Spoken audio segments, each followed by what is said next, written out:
सहनाववतु सहनौ भुनक्तु सह वीर्यङ्करवावहै तेजस्विनावधीतमस्तु मा विद्विषावहै। ॐ शान्ति शान्ति शान्तिः। ॐ गुरुर्ब्रह्मा गुरुर्विष्णु गुरुर्देवो महेश्वरः गुरुसाक्षात् परं ब्रह्म तस्मै ॐ सदाशिवसमारम्भां शङ्कराचार्यमध्यमाम् अस्मदाचार्यपर्यन्तां वन्दे गुरुपरम्पराम्।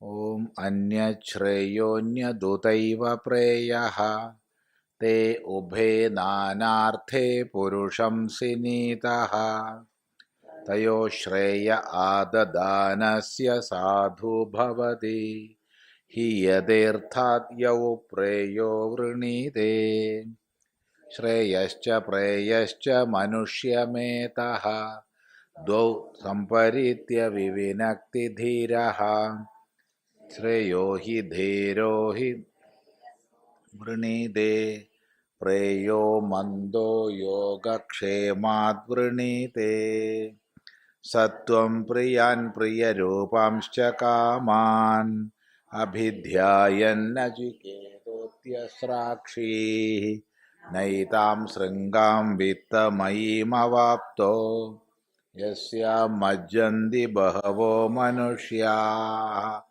दूरमेते विपरीते विशूची अविद्याया च विद्येति ज्ञाता विद्याभीप्सिनं नचिकेतसं मन्ये नत्वा कामा बहवो लोलुपन्त अविद्यायामन्तरे वर्तमानाः स्वयं धीरा पण्डितं मन्यमानाः दन्द्रम्यमाणा पर्यन्ति मूढाः अन्धेनैव नियमाना यथान्धाः न साम्पराय प्रतिभाति बालं प्रमाद्यन्तं वित्तमोहेन मूढम् लोको नास्ति पर इति मानी पुनः पुनर्वशमापद्यते मे श्रवणायापि बहुभिर्यो न लभ्यः शृण्वन्तोऽपि बहवो यं न विद्युः आश्चर्यो वक्ता कुशलोऽस्य लब्धा आश्चर्यो ज्ञाता कुशलानुशिष्टः न नरेणावरेण प्रोक्त एषः विज्ञेयो बहुधा चिन्त्यमानः अनन्यप्रोक्ते गतिरत्र नास्ति अणीयान् ह्यतर्क्यमणुप्रमाणात् नैषा तर्केण मतिरापनेया प्रोक्तान्येनैव सुज्ञानाय प्रेष्ठ यां त्वमापः सत्यधृतिर्बतासि त्वादृग्नो भूयान्नचिकेतः पृष्टा जानाम्यहं शेवधिरित्यनित्यं न ह्यध्रुवै प्राप्यते हि ध्रुवं तत् ततो मया नाचिकेतश्चिदोऽग्निः अनित्यैर्द्रव्यै प्राप्तवानस्मि नित्यं कामस्याप्तिं जगतः प्रतिष्ठां क्रतोरनन्द्यमभयस्य पारं स्तोममहदुरुगायं प्रतिष्ठां दृष्ट्वा धृत्या धीरो नचिकेतोऽत्यस्राक्षी तं दुर्दर्शं गूढमनुप्रविष्टं गुहाहितं गह्वरेष्ठं पुराणम् अध्यात्मयोगाधिगमेन देवं मत्वा धीरो हर्षशोकौ जहाति एतच्छ्रुत्वा सम्परिगृह्य मर्त्यः प्रवृह्य धर्म्यमनुमेदमाप्य സമോദത്തെ മോദനീയം ഹി ലബ്ധ്വാ വിവൃതം സദ്മ നചികേതസം മന്യേ അന്യത്ര ധർമാദ് അന്യത്ര ധർമാദ് അന്യത്രസ്മാത് കൃതാകൃതാദ് ഭൂതാച്ച ഭവ്യാച്ച യത്തത് പശ്യസി തദ്വദ സർവേ വേദാ യത്പദമാമനന്തി തപാംസി സർവാണി ച യദ്വദന്തി യദിച്ഛന്തോ ബ്രഹ്മചര്യം ചരന്തി തത്തേ പദം സംഗ്രഹേണ ബ്രവീമി. ഓം ഇത്യേതത് ഏതദ്ധ്യേവാക്ഷരം ബ്രഹ്മ ഏതദ്ധ്യേവാക്ഷരം പരം ഏതദ്ധ്യേവാക്ഷരം ജ്ഞാത്വാ യോ യദിച്ഛതി തസ്യ തത്.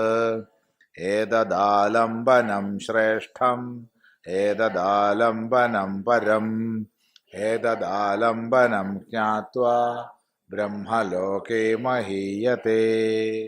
ന ജായത്തെ മ്രിയത്തെ വാ വിപശ്ചിത് നായം കുതശ്ചിന്ന ബഭൂവ കശ്ചിത്. അജോ നിത്യശാശ്വതോയം പുരാണോ ന ഹന്യത്തെ ഹന്യമാനേ ശരീരേ. ഹന്താ ചേന്മന്യത്തെ ഹന്തും ഹതശ്ചേന്മന്യത്തെ ഹതം. ഉഭൗ തൗ ന വിജാനീതോ നായം ഹന്തി ന ഹന്യത്തെ. അണോരണീയാൻ മഹതോ മഹീയാൻ ആത്മാസ്യ ജന്തോർനിഹിതോ ഗുഹായാം.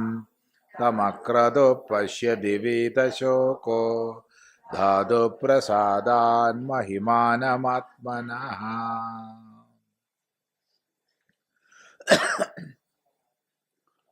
അണോഹോ അണിയാൻ, അണുവിൽ വെച്ച് അണുതരമായത്. അപ്പൊ നമുക്ക് ഉള്ളിൽ വരുന്നൊരു സങ്കല്പം അതിസൂക്ഷ്മമായ, ചെറുതിൽ വെച്ച് ചെറുതായ എന്തോന്നാണ്. ഉടനെ അതിനെ തിരുത്തുകയാണ് മഹതോ മഹീയാൻ. മഹത്തിൽ വെച്ച് മഹത്തായത്, വലുതിൽ വെച്ച് വലുതായത്.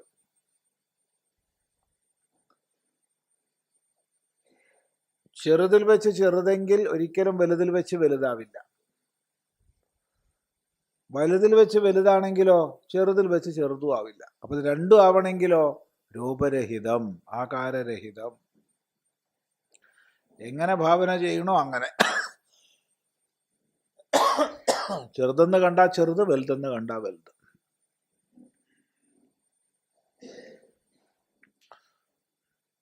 അങ്ങനെയുള്ള ആത്മാ അസ്യ ജന്തോഹോ ഗുഹായാം നിഹിതഃ. ഈ ജന്തുവിൻ്റെ ഗുഹയ്ക്കുള്ളിൽ നിഹിതനാണ്.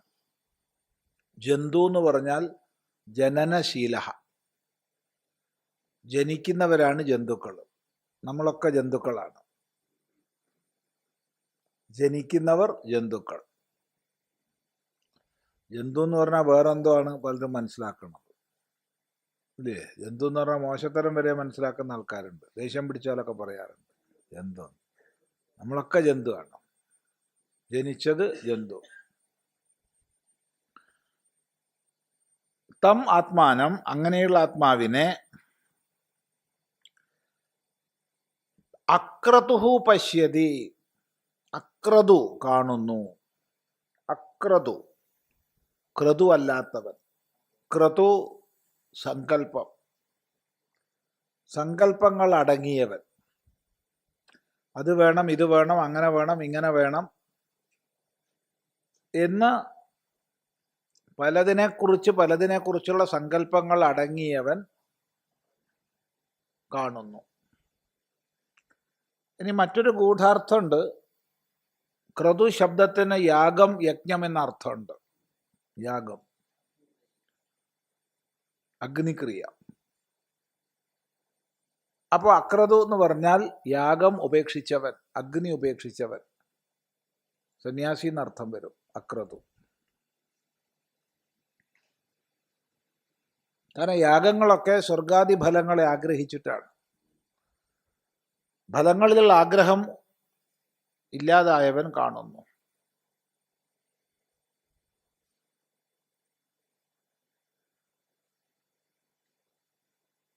അക്രതുഹു. വളരെ സുന്ദരമായ വ്യാഖ്യാനം ശ്രീനാരായണ ഗുരുദേവന്റെ ഭാഗത്തുനിന്നുണ്ട്. ഒന്നൊന്നായി എണ്ണി എണ്ണി തൊട്ടെണ്ണും പൊരുളൊടുങ്ങിയാൽ, അതാണ് അക്രതു. ഒന്നൊന്നായി എണ്ണി എണ്ണി തൊട്ടെണ്ണും പൊരുളൊടുങ്ങിയാൽ അവനാരോ അവൻ അക്രതു. അതിൽ പൊരുളുണ്ട് ഇതിൽ പൊരുളുണ്ട് എന്ന് പറഞ്ഞ് നമ്മൾ പലതിൻ്റെ പിന്നാലെ അലയ്യാണ്. ആ സങ്കല്പങ്ങൾ അടങ്ങിയവൻ അക്രതു. പശ്യതി വീതശോകശ്ച ഭവതി. അങ്ങനെ ആത്മദർശനത്തിലൂടെ വീതശോകനാകുന്നു, ശോകമൊഴിഞ്ഞവനാകുന്നു. നേരത്തെ ഹർഷശോകൗ ജഹാദി എന്ന് പറഞ്ഞു. ഇവിടെ ശോകം ഒഴിയുന്നു എന്ന് പറഞ്ഞാൽ ഹർഷം ഒഴിയുന്നു. ഹർഷമുള്ള കാലത്തോളം ശോകം ഉണ്ടാവും, ശോകമുള്ള കാലത്തോളം ഹർഷം ഉണ്ടാവും. ഒന്ന് മാത്രമായിട്ട് ആർക്കും ഉണ്ടാവില്ല. സുഖം ഉണ്ടെങ്കിൽ ദുഃഖം ഉണ്ടാവും, ദുഃഖം ഉണ്ടെങ്കിൽ സുഖം ഉണ്ടാവും. ഇത് രണ്ടും ഒഴിയുന്നു. സുഖദുഃഖാദി ദ്വന്ദ്വങ്ങൾ, ഹർഷവിഷാദാദി ദ്വന്ദ്വങ്ങൾ ഒഴിയുന്നു.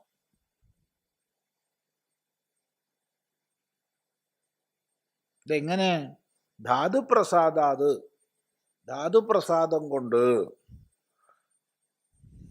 ധാതുപ്രസാദം മുഖ്യമാണ്. ധാതു എന്ന് പറഞ്ഞാൽ ധരിക്കുന്നവയാണ്. ഇന്ദ്രിയങ്ങൾ, മനസ്സ്, ബുദ്ധി എല്ലാം ധാതുക്കളാണ്. അപ്പം അവയിലെ പ്രസാദം, അവയുടെ പ്രസാദം മനഃശുദ്ധി, അന്ധകരണശുദ്ധി, മനഃശുദ്ധി, ബുദ്ധിയുടെ ശുദ്ധി എന്നൊക്കെ പറയാം.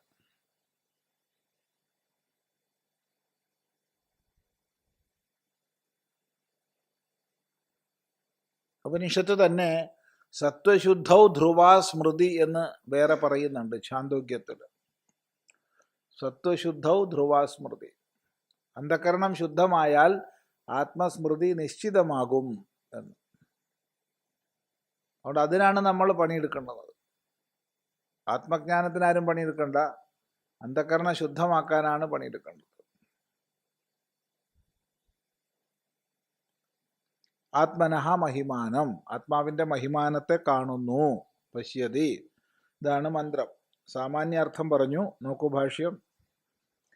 അണോഹോ സൂക്ഷ്മാത് അണീയാൻ ശ്യാമാകാദേഹേ അണുതരഃ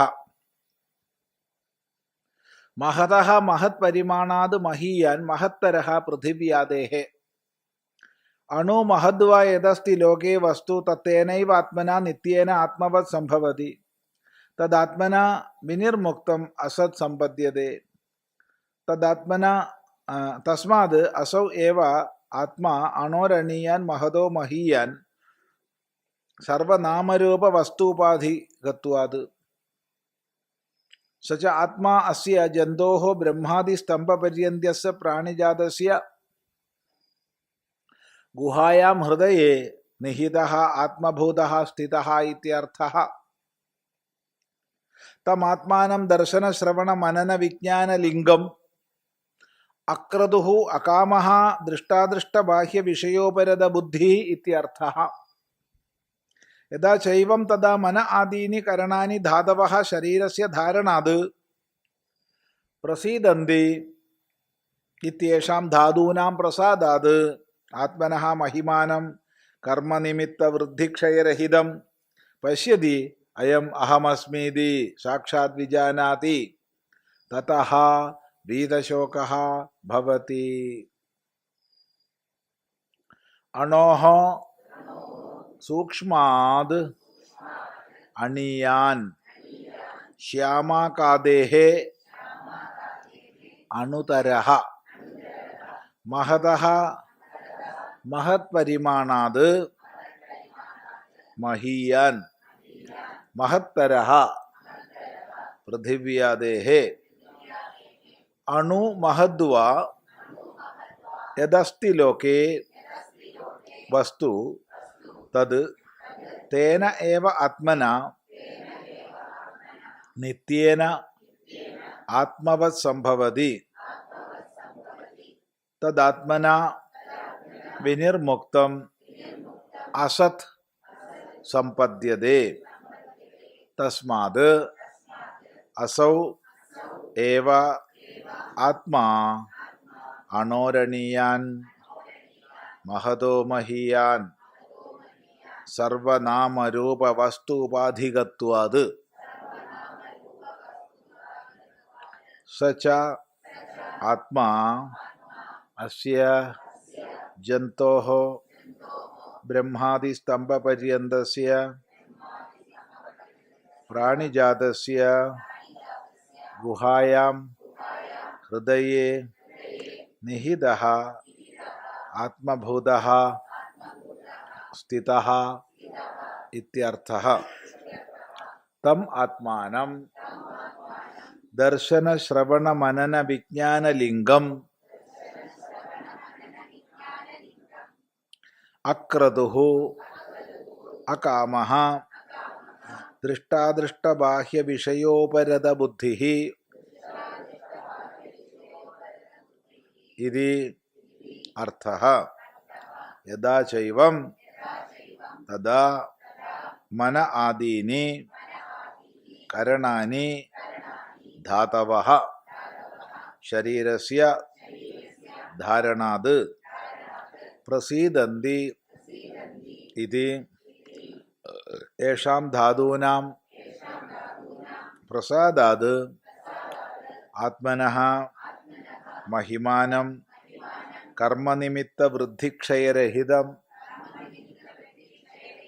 പശ്യതി അയം അഹം അസ്മീതി സാക്ഷാത് വിജാനാതി തതഃ വീതശോകോ ഭവതി.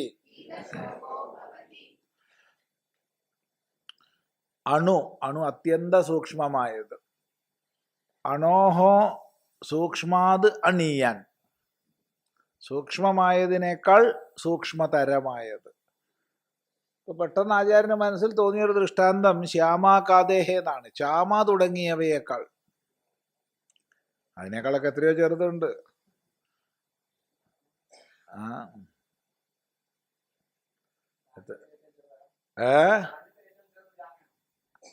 ഏറ്റവും ചെറുത് ചാമയാണോന്ന് എനിക്കറിയില്ല. എന്തായാലും ചാമ വളരെ ചെറുതാണ്, അത്രേ അറിയുള്ളൂ. അതിനേക്കാൾ എന്തൊക്കെ ചെറുതുണ്ട്. പക്ഷെ എന്നാലും അപ്പൊ തോന്നിയതാണ് പറഞ്ഞത്, ചാമ തുടങ്ങിയവയേക്കാൾ. അപ്പൊ ശിഷ്യനോട് പറഞ്ഞു കൊടുക്കല്ലേ. അപ്പൊ ശിഷ്യന് എപ്പോഴും കണ്ടു പരിചയമുള്ളതിൽ ചെറിയൊരു സാധനം പറഞ്ഞു, ചാമ. ചാമ തുടങ്ങിയവയേക്കാൾ ചെറുത് കിട്ടുക അണുതരഹ. അപ്പൊ ഉടനെ തെറ്റിദ്ധാരണ വരും, ഇതെന്തോ ആകാരയുക്തമാണോ എന്നുള്ളത്. അതുകൊണ്ട് ഉടനെ തിരുത്തി പറയുകയാണ്, മഹതോ മഹത് പരിമാണാത് മഹീയാൻ, വലുതിൽ വെച്ച് വലുത്.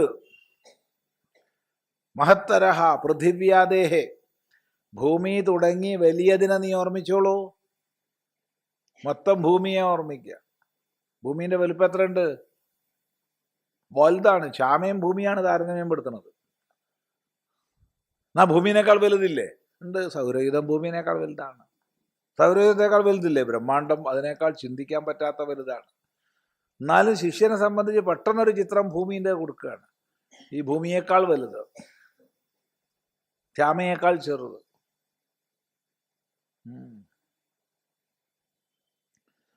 എന്താ ഈ പറഞ്ഞതിൻ്റെ അർത്ഥം? അപ്പൊ പറയാണ്, അണു മഹദ്വ യഥസ്തി ലോകേ വസ്തു. ചെറുതാവട്ടെ വലുതാകട്ടെ, ലോകത്തിൽ എന്ത് വസ്തു ഉണ്ടോ തത് തേനേവാത്മനാ നിത്യേന ആത്മവത് സംഭവതി, അത് ഈ ആത്മാവിനാൽ ആത്മവത്താകുന്നു. ഇതാണ് പഠിക്കാനുള്ളത്.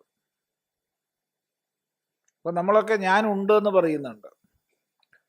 ഈ കൂട്ടത്തിൽ ആരും ഞാൻ ഇല്ല എന്ന് പറയുന്നവരില്ല. ഞാൻ ഉണ്ടോ എന്നുള്ള സംശയം ആർക്കെങ്കിലും ഉണ്ടോ? അതുമില്ല. ഞാൻ ഉണ്ടെന്ന് എല്ലാവർക്കും ഉറപ്പാണ്. അതുപോലെ അനന്തകോടി വസ്തുക്കൾ ഈ പ്രപഞ്ചത്തിലുണ്ട്. ഉണ്ട് ഉണ്ട് ഉണ്ട് നമ്മൾ പറയുന്നുണ്ട്. കല്ലുണ്ട്, മണ്ണുണ്ട്, മരമുണ്ട്, പുഴുണ്ട്, കൃമിയുണ്ട്, വിഷ്ണുവുണ്ട്, ബ്രഹ്മാവുണ്ട്, അങ്ങ് പോവും. അപ്പോൾ ഉണ്ടെന്ന് പറയപ്പെടുന്നതെല്ലാം എന്തിനാൽ ഉള്ളതാക്കപ്പെടുന്നു? അതാണ് ചോദ്യം. എന്തിനാലാണ് ഉള്ളതാകുന്നത്? ഇപ്പം ഞാനുണ്ട് നമ്മൾ പറയുമ്പോൾ ഈ ദേഹം കൊണ്ടല്ല. ദേഹം ഉണ്ടെങ്കിലും ഞാനുണ്ടെന്ന് പറയില്ല. ചത്തുപോയ ഉടനെ ഈ ദേഹത്തിന് ഒരു മാറ്റവും വരുന്നില്ല. കുറച്ച് കഴിഞ്ഞാലൊക്കെ മാറ്റം വരുള്ളൂ. തല ഉണ്ട് എന്നുള്ളത് കൊണ്ട് ഞാനുണ്ടെന്ന് പറയില്ല. എന്തുണ്ട് എന്നുള്ളത് കൊണ്ടാണ് ഞാനുള്ളത്. ചോദ്യം. അത് ഉപനിഷത്ത് പറയുന്നുണ്ട്. ഇവിടെ തന്നെ, ഇതിൽ തന്നെയാണ്. ന പ്രാണേന നാപാനേന മർത്യോ ജീവതി കശ്ചന ഇതരേണതു ജീവന്തി യസ്മിൻ ഏതവ് ഉപാശ്രിതവെന്ന്. പ്രാണനെ കൊണ്ടോ അപാനനെ കൊണ്ടോ മനുഷ്യൻ ജീവിക്കുന്നില്ല. ചിലർ പറയും പ്രാണനുള്ളതുകൊണ്ടാണ് മനുഷ്യൻ ജീവിക്കണം. പ്രാണനുള്ളതൊന്നുമല്ല. എന്തുള്ളത് കൊണ്ടാണ് പ്രാണൻ ഉണ്ടാവുന്നത്? അതാണ് ചോദ്യം.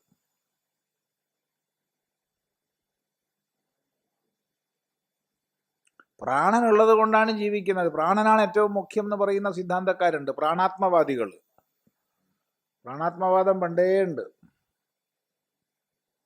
ഇപ്പൊ പ്രാണാത്മവാദം ഈ സിദ്ധസമാജക്കാർ പ്രാണാത്മവാദമാണ്.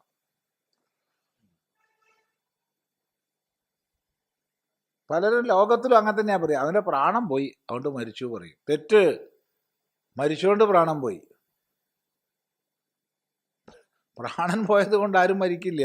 മരിക്കുന്നത് കൊണ്ട് പ്രാണൻ പോകും. പിന്നെ പ്രാണനിരിക്കാൻ പറ്റില്ല. പ്രാണനിരിക്കണമെങ്കിലും ഞാൻ വേണം. ഞാൻ ഉണ്ടെങ്കിലേ പ്രാണനിരിക്കോ. ഞാനുണ്ടെങ്കിലേ ഇന്ദ്രിയങ്ങൾ ഇരിക്കൂ.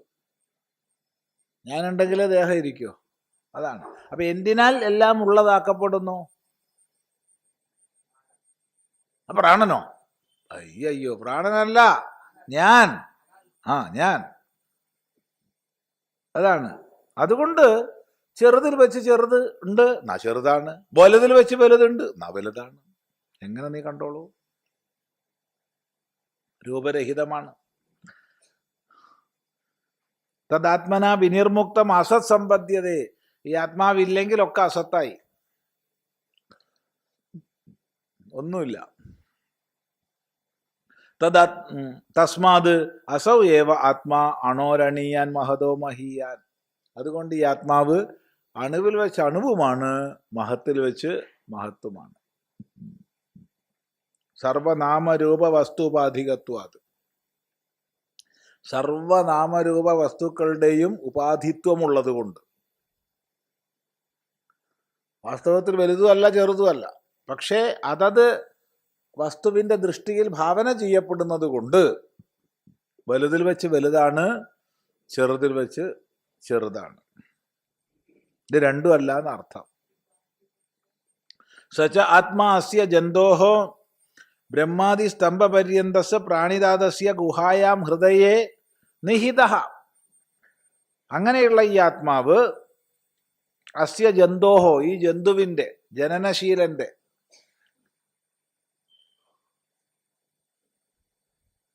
ജനനശീലം എന്ന് പറഞ്ഞാൽ ഒരു ഏകകോശ ജീവി മുതലാവാം, ഏകകോശ സസ്യം മുതലാവാം, ഏറ്റവും വലുത് വരെ. വലുത് ഏതാണെന്ന് വെച്ചാൽ അത്. ഇവിടെ ഭാഷ്യകാരൻ പറയുന്നത് ബ്രഹ്മാദി സ്തംഭപര്യന്തസ്യ, ബ്രഹ്മാവ് മുതൽ പുൽക്കൊടി വരെയുള്ള സകലത്തിൻ്റെയും. ബ്രഹ്മാവാണ് ഇപ്പോൾ വലുത്. അവിടുന്ന് അങ്ങോട്ട് പുൽക്കൊടി വരെ. ഈ പുൽക്കൊടിനേക്കാൾ കീഴ്പോട്ട് എടുത്തോളൂ, വിരോധമില്ല. പ്രാണിജാതസ്യ ഗുഹായാം ഹൃദയേ, ഗുഹയിൽ, ഹൃദയത്തിൽ, സ്ഥിതഃ നിഹിതഃ, നിലകൊള്ളുന്നു, ആത്മഭൂതഃ, ആത്മഭൂതനായിട്ട്. അപ്പോൾ ഇതിനെ അന്വേഷിച്ച് അങ്ങും ഇങ്ങൊന്നും പോണ്ട. നമ്മുടെ തന്നെ സ്വത്വത്തിൻ്റെ ഉള്ളിലേക്ക് പോവുക, ഞാൻ ആര് എന്ന് അന്വേഷിച്ചിട്ട്. അത് മതി.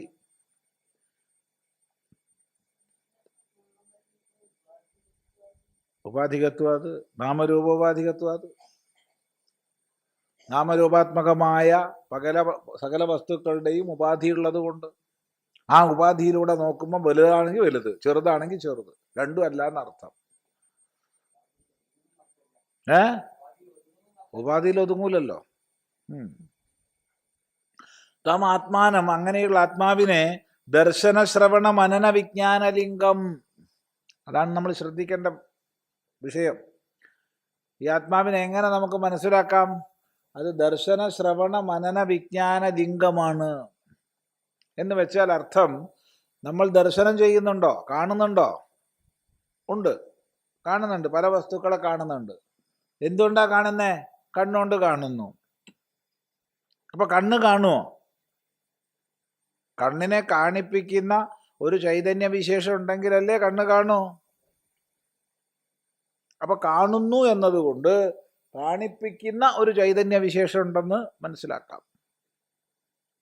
ശ്രവണ, കേൾക്കുന്നു. എന്തുകൊണ്ട് കേൾക്കുന്നു? അവർ ചെവി കൊണ്ട് കേൾക്കുന്നു.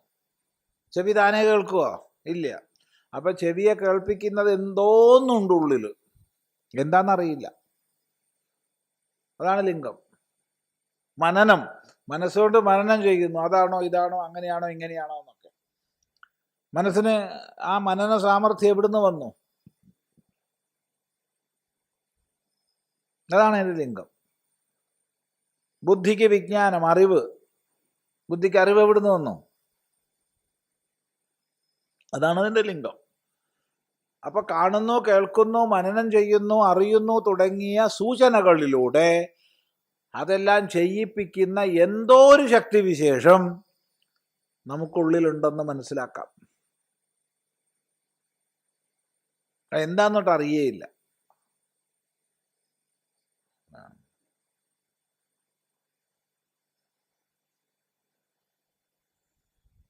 അറിയാണ്ടാണ് നമ്മൾ പറയാറ്. എന്നെ അറിയില്ലേ എന്നൊക്കെ ചോദിക്കാറുണ്ട് ഇല്ലേ?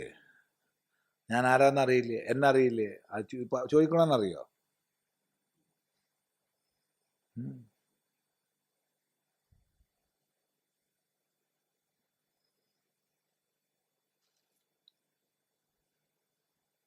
ചില സ്ഥലത്തൊക്കെ പോയാൽ ഈ സ്വാഗതങ്ങൾ പറയുമ്പോൾ പല വിഡ്ഢിത്തം അവർ പറയും. നമ്മളല്ലാത്തതും നമുക്കറിയാത്തതും ഒക്കെ ആയത് നമ്മളെ കൊണ്ട് ചേർത്ത് പറയും.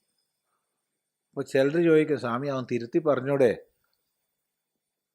എന്തിനാ തിരുത്തി പറയണേ? എന്തായാലും പൊട്ടത്തരല്ലേ, എന്ത് പറഞ്ഞാലും തെറ്റല്ലേ, പിന്നെ ഇപ്പം എന്ത് പറഞ്ഞാൽ എന്താ?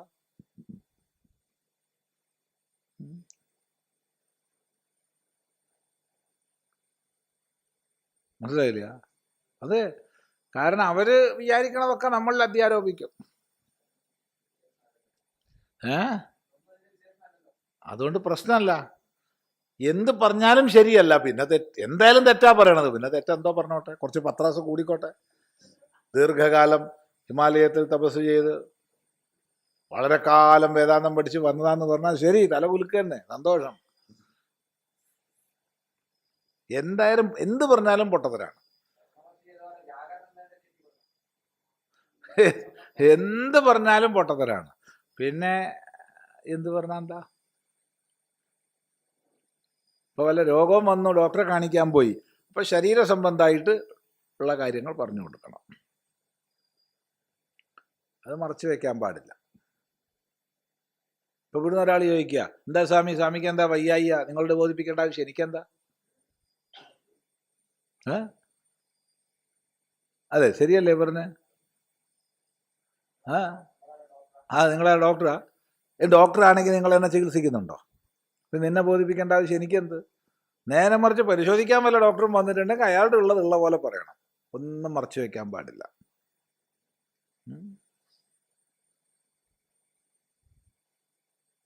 അതെ.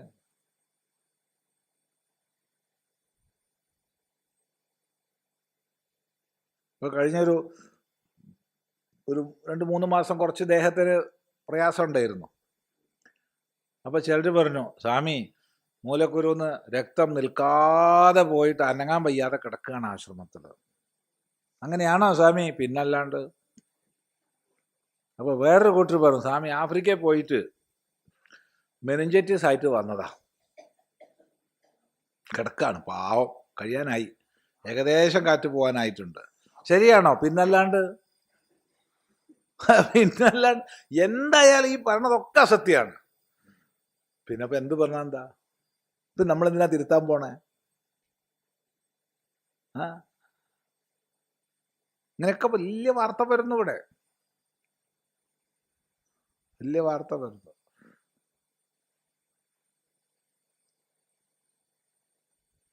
എന്ത് തന്നെ നമ്മളൊരു ഉപാധിയെ കൊണ്ട് പറഞ്ഞാലും അത് ശരിയല്ല. പിന്നെ ഇപ്പം എന്ത് പറഞ്ഞാൽ എന്താ?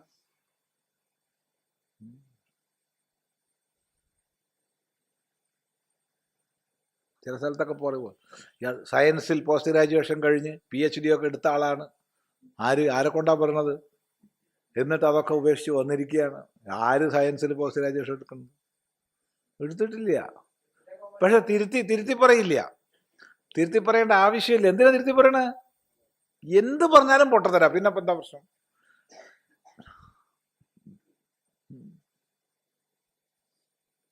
കാരണം ആ പറയുന്ന ഒന്നും എന്നെ കൊണ്ടുള്ളതല്ല, അതെല്ലാം ഉപാധിയെ കൊണ്ടുള്ളതാണ്. എന്താ പ്രശ്നം?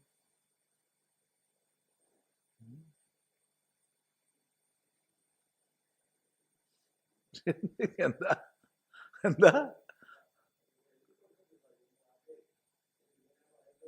അത് എഴുതി കൊടുത്താൽ നല്ലതെന്നൊരു അഭിപ്രായം ഉണ്ട്, സത്യമുണ്ട്.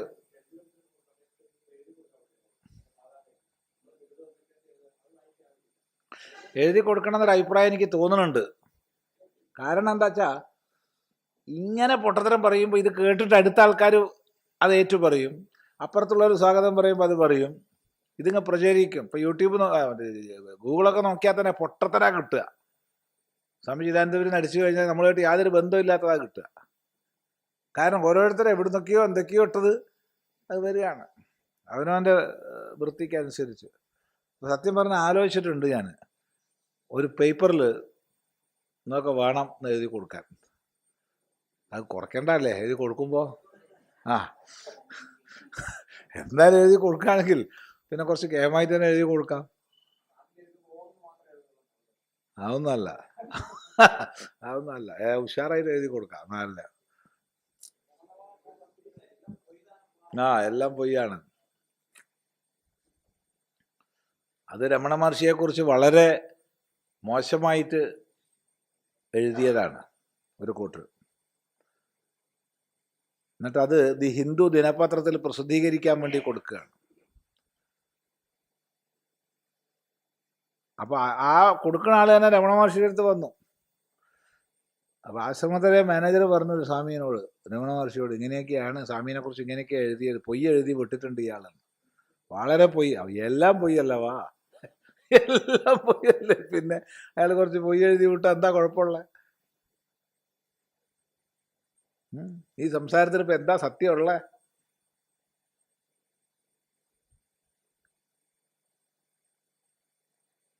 എന്തെങ്കിലും ഒന്ന് ഉണ്ടെങ്കിൽ തിരക്കില്ല, അത് കാണിച്ചു തരൂ. സത്യമായിട്ടൊന്നും ഉള്ളത് കാണിച്ചു തരൂ, എന്നാലും നമുക്ക് പോയി അല്ലാത്തത് പറയാം. എല്ലാം പൊയ്യല്ല.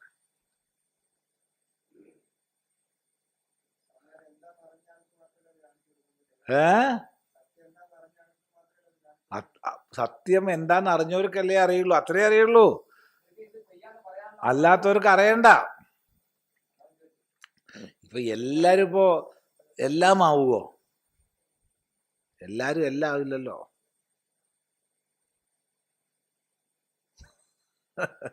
അപ്പോ ശരി. അപ്പൊ ദർശന ശ്രവണ മനന വിജ്ഞാനാദി ലിംഗം, അങ്ങനെയുള്ള ആത്മാവിനെ അക്രതുഹു അകാമഹ, സങ്കല്പങ്ങൾ അടങ്ങിയവനാണ് ശരിക്ക് പറയേണ്ടത്. ഇവിടെ ഭാഷ്യകാരൻ പറഞ്ഞു അകാമഹ. കാരണം എന്താ?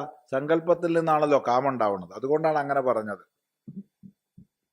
അകാമഹ ദൃഷ്ടാദൃഷ്ട ബാഹ്യ വിഷയ ഉപരത ബുദ്ധി, ദൃഷ്ടവും അദൃഷ്ടവുമായ ബാഹ്യ വിഷയങ്ങളിൽ നിന്നെല്ലാം പിന്തിരിഞ്ഞ ബുദ്ധിയോടുകൂടിയാള്. ദൃഷ്ടമായ കാണപ്പെട്ട അനുഭവിക്കപ്പെട്ട, അദൃഷ്ടമായ അനുഭവിക്കാത്ത. എന്നുവെച്ചാൽ സ്വർഗത്തിൽ അതുണ്ട് ഇതുണ്ട് എന്നൊക്കെ കേൾക്കുമ്പോൾ നമുക്ക് തോന്നുന്നു പോയാൽ തിരക്കേടില്ല. അപ്പം അങ്ങനെയുള്ള ദൃഷ്ടവും ആനുശ്രവികവുമായ സകലത്തിൽ നിന്നും പിന്തിരിഞ്ഞ ബുദ്ധിയോടൊത്ത ആള്.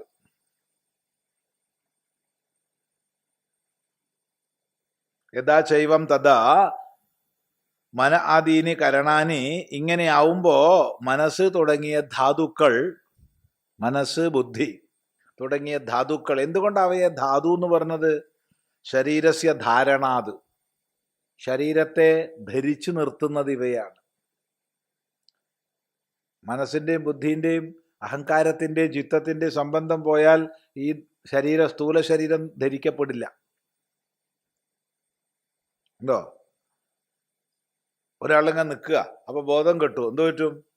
അപ്പോൾ വീഴും. ആത്മാവ് പോയിട്ടൊന്നുമില്ല, മരിച്ചിട്ടൊന്നുമില്ല, പക്ഷെ അപ്പോൾ വീഴും, തലയടിച്ച് വീഴും. കാരണം മനുഷ്യന് തലക്കനാണ് കൂടുതൽ, അല്ലേ? അതെ, മനുഷ്യന് തലക്കനാ കൂടുതൽ, തലയടിച്ച് വീഴും. അതിന് മനുഷ്യന്റെ പ്രപ്പോർഷനിലൊരു പ്രതിമ ഉണ്ടാക്കിയാൽ ഒരിക്കലും നിർത്താൻ കഴിയില്ല, ഒരിക്കലും നിർത്താൻ കഴിയില്ല. മനുഷ്യരൂപത്തിലുള്ള പ്രതിമകളൊന്നും ഈ പ്രപ്പോർഷനിലല്ല.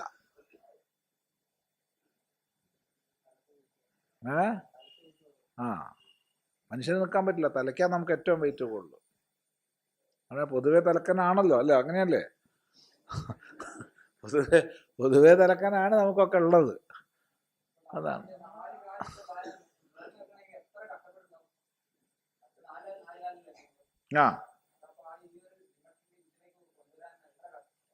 നല്ല പണിയെടുത്തിട്ടുണ്ട് പാവം. അതെ, നല്ലോണം പണിയെടുത്തിട്ടുണ്ട് ഇങ്ങനെ ആക്കിയെടുക്കാൻ. ശരി. അപ്പോൾ അതുകൊണ്ട് ധാതു, ശരീരത്തെ ധരിക്കുന്നത് കൊണ്ടാണ് ധാതു എന്ന് പറയുന്നത്. ശരീരസ്യ ധാരണാത് ധാതു പ്രസീദന്തി, ശുദ്ധമാകുന്നു, തെളിയുന്നു, പ്രസാദം കൈവരുന്നു. എപ്പോൾ? ധാതൂനാം പ്രസാദാത്. അങ്ങനെ ധാതു പ്രസാദം കൊണ്ട്, മനസ്സിന്റെ ശുദ്ധി കൊണ്ട് മനസ്സ് പ്രസന്നമാകുമ്പോൾ ആത്മനഃ മഹിമാനം, ആത്മാവിന്റെ മഹിമയെ കാണുന്നു. എന്താ മഹിമ? കർമ്മനിമിത്ത വൃദ്ധി ക്ഷയരഹിതം. കർമ്മനിമിത്തമായ വൃദ്ധിയോ ക്ഷയമോ ഇല്ലാത്ത, വെച്ചാൽ ഒരു കർമ്മത്താലും ബാധിക്കപ്പെടാത്ത, ജന്മം മരണം തുടങ്ങിയവയാൽ ബാധിക്കപ്പെടാത്ത, പുണ്യം പാപം തുടങ്ങിയവയാൽ ബാധിക്കപ്പെടാത്ത,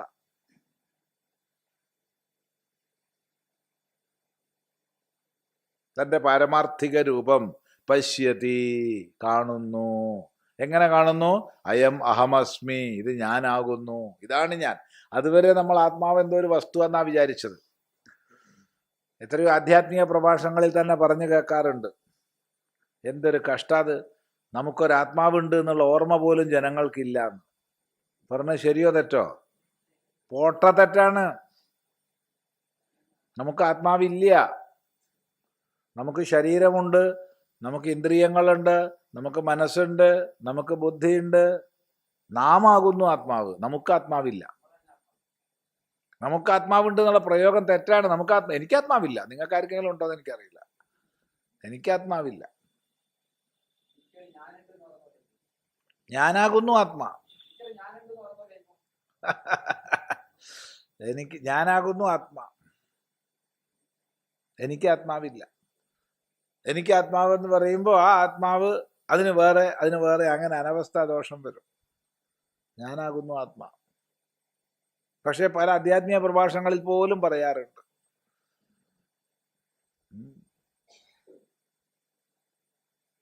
ശരീരത്തിന്റെ വികാസം വേണം, മനസ്സിന്റെ വികാസം വേണം, ബുദ്ധിയുടെ വികാസം വേണം, ആത്മാവിന്റെ വികാസം വേണം. ചിരി വരും കേൾക്കുമ്പോൾ.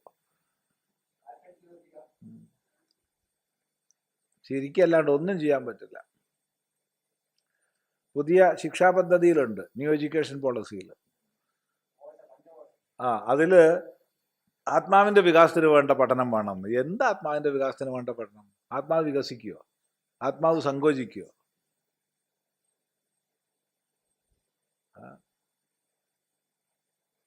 അത്ര സൂക്ഷ്മ വിഷയങ്ങളെങ്കിലും തയ്യാറാക്കുമ്പോൾ വിവരമുള്ള ആരോടെങ്കിലും ചോദിച്ച് മനസ്സിലാക്കിയിട്ട് വേണ്ടേ? ഇതിനെല്ലാം ഉതകുന്ന പദ്ധതിയായിരിക്കണം വിദ്യാഭ്യാസ പദ്ധതി എന്ന. ശരീരത്തിന്റെ, ഇന്ദ്രിയങ്ങളുടെ, മനസ്സിന്റെ, ബുദ്ധിയുടെ, ആത്മാവിന്റെ വികാസം. ആത്മാവിന് വികാസം എന്നൊന്നില്ല, ആത്മാവിന് സങ്കോചം എന്നൊന്നില്ല. ആത്മാവ് ഉണ്മയാണ്.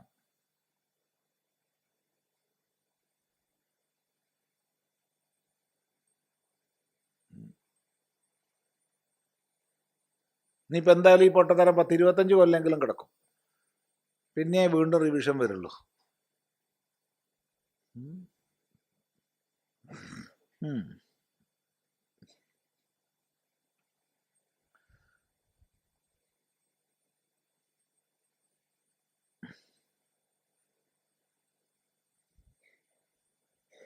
ദൃഷ്ടാദൃഷ്ട ബാഹ്യവിഷയോപരത ബുദ്ധി മഹിമാനം കർമ്മനിമിത്ത വൃദ്ധിക്ഷയരഹിതം തം അയം അഹമസ്മി, ഇത് ഞാനാകുന്നു എന്നറിയുന്നു.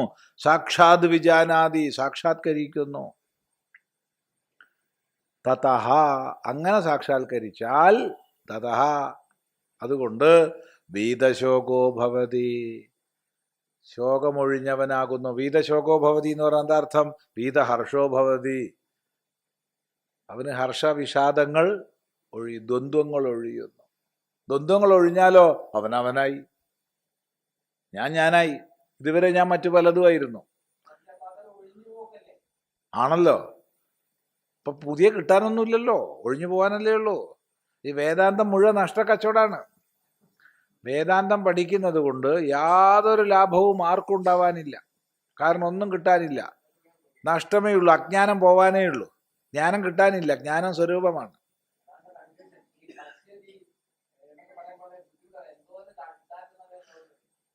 അല്ലാണ്ട് ഇപ്പൊ എങ്ങനെ പറയും? വാക്കിലൂടെ അല്ലേ പറയാൻ പറ്റൂ.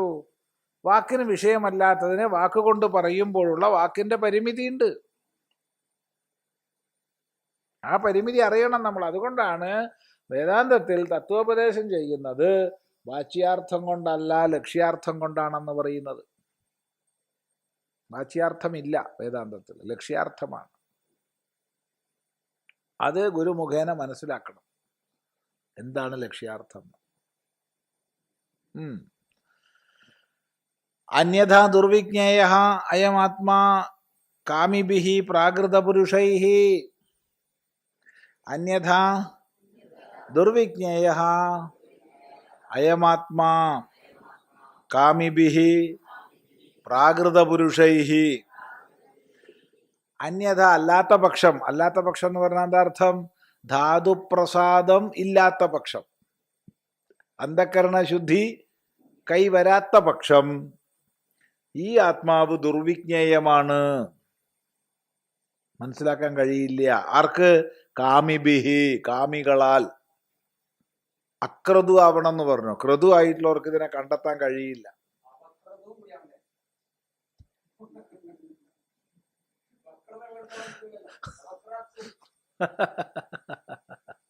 പുതിയ പുതിയ ചില പ്രയോഗങ്ങളാണ്. ഏതായാലും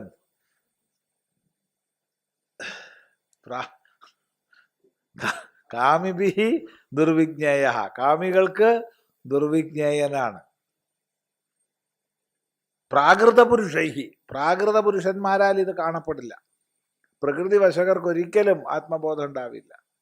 അവർ ഈ പ്രകൃതി വശകരായിട്ട് കഴിയുകയുള്ളൂ.